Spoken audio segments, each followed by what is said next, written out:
9:40 a.m., March the 3rd, 1991.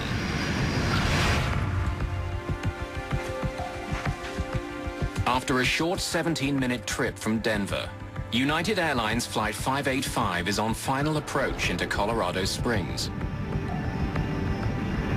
It looks like a perfect day for flying, but there's trouble in the air.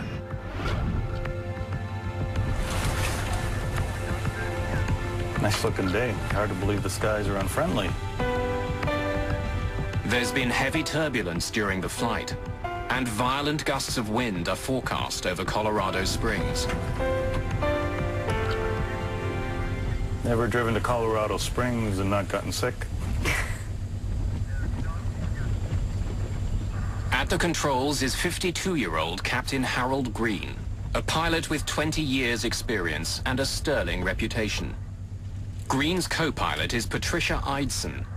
At 42, she's one of the first female flight officers in United's history. Flight attendants, prepare for landing.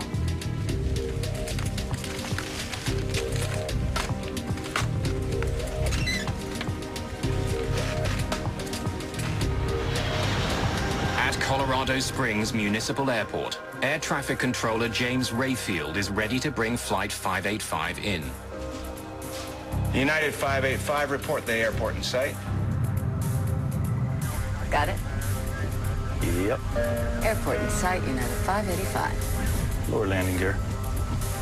United 585 is cleared for a visual approach to runway 35. Weather conditions, wind 320 degrees at 16, gusting at 29. As its speed decreases, Flight 585 becomes more vulnerable to the turbulence. Eidson wants to know what other planes have experienced on landing. Any reports lately of any loss or gain of airspeed?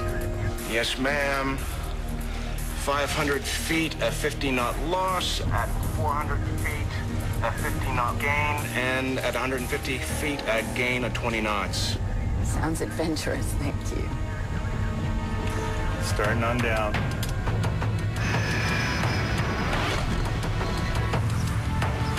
Less than 3 kilometers from the airport, retired policeman Harold Darnell is on his way to a local flea market.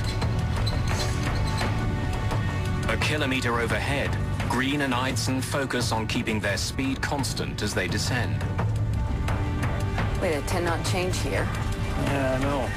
Awful lot of power to hold that airspeed. As United 585 approaches the runway, Darnell feels something strange. Oh, what the heck was that?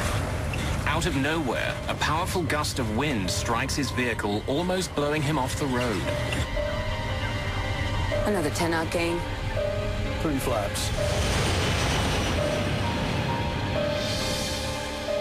From the control tower, James Rayfield can now see Flight 585's final approach.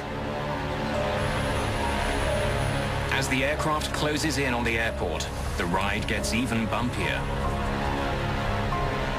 Wow. We're at 1,000 feet. Then, without warning, the 737 starts to spin out of control. Oh, God's sake!